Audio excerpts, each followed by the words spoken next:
So guys, you currently join me on one of the UK's hottest days, and you know, I've decided to come and film a video because, you know, that's what we do and we need content, so there's nothing else we can film.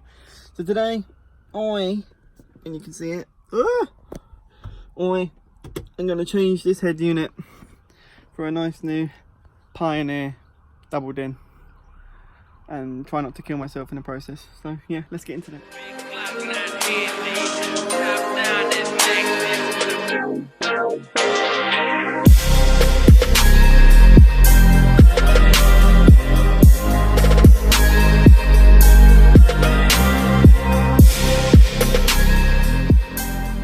So you've got a tab up here which has to be removed because this is the heater bit. So get yourself some panel tool removers if you don't have panel tool removers, because Ollie has them. Get yourself a flathead screwdriver, get this little clip bit off here, and then there's two screws under here that needs to be removed. So let's get into that.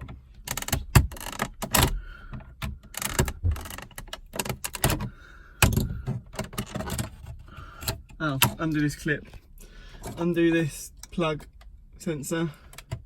If I can do it with one hand. There you go.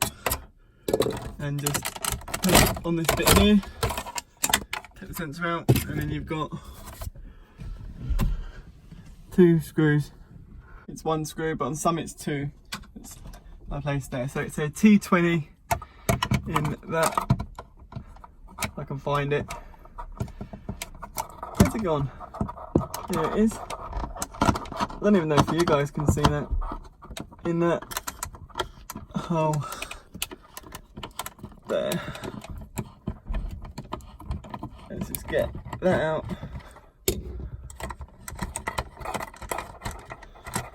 And this whole top panel should become loose, which it feels like it is.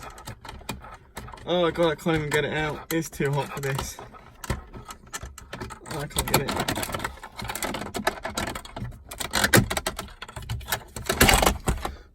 Anyway, that bit comes out as so, like that, and then you've got two screws at the top.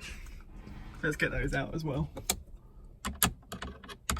They're all T20 screws. Everything's in Volkswagens put together with blooming Torx screws. They love their Torx screws. Changing the actual head unit itself is a simple job, because after you've got all the fascias and stuff off, you're pretty much done. And then pop this bit out, pop that bit off, it comes up. And then underneath you've got your passenger airbag and your hazard light switch. But you can see what I mean, like we're pretty much half the way there. You can see the top two screws. But I'm gonna take this off and take this off and then come back to one unit. You take those two screws out and it will come out. My bad. Undone. The thing becomes like a Lego, all clicks together. Try not to pull too hard on this because it is really thin. Yeah, but you can hear it all pop in. There it goes.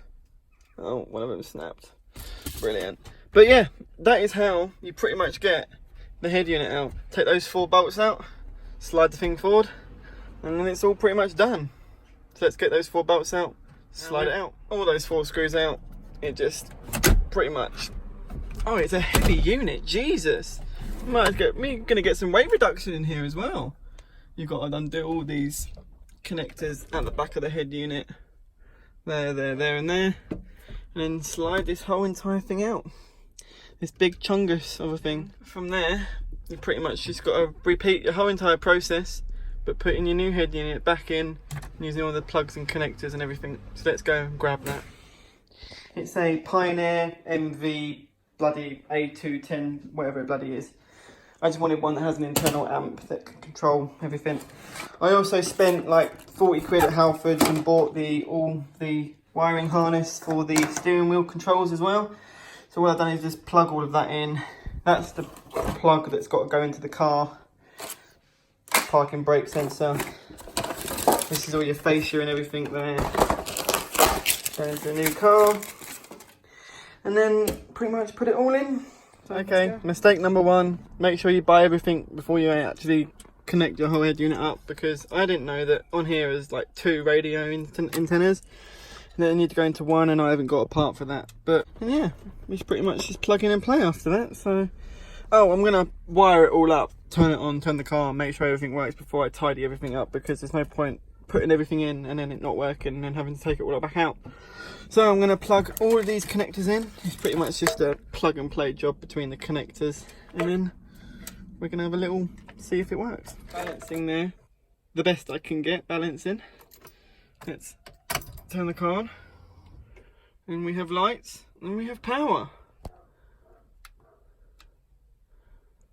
Let's go Bluetooth audio. Right, let me try and connect my phone and see what it comes up with. So it is in and it's playing music. I can't get the steering wheel controls to work.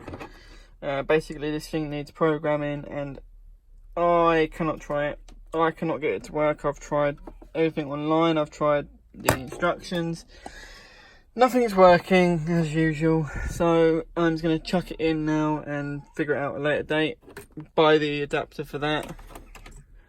And then basically we're going to get this head unit in there, all secure, nice and snug.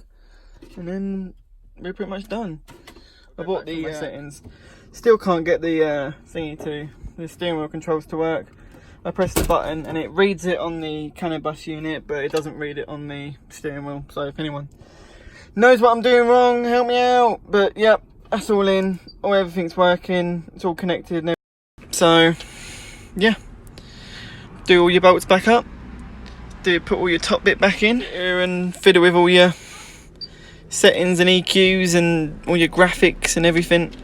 Well, I've set mine to white already, so it sort of matches the LEDs on the dash, but you can set it to wherever you like.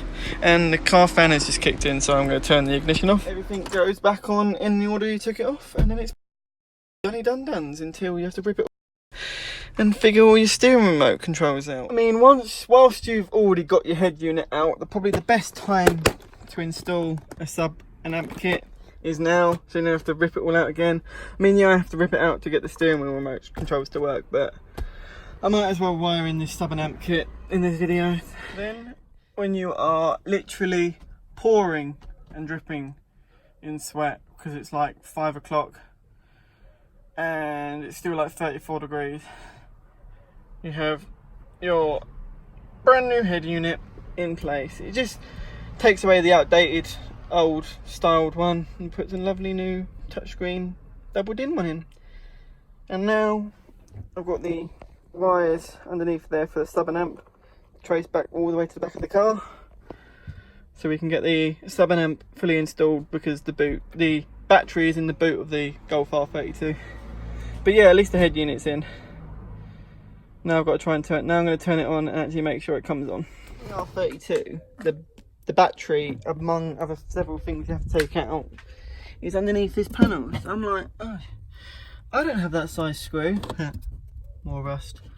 But that is the control block, so I can actually get into there and get my metal thing onto there, or that one.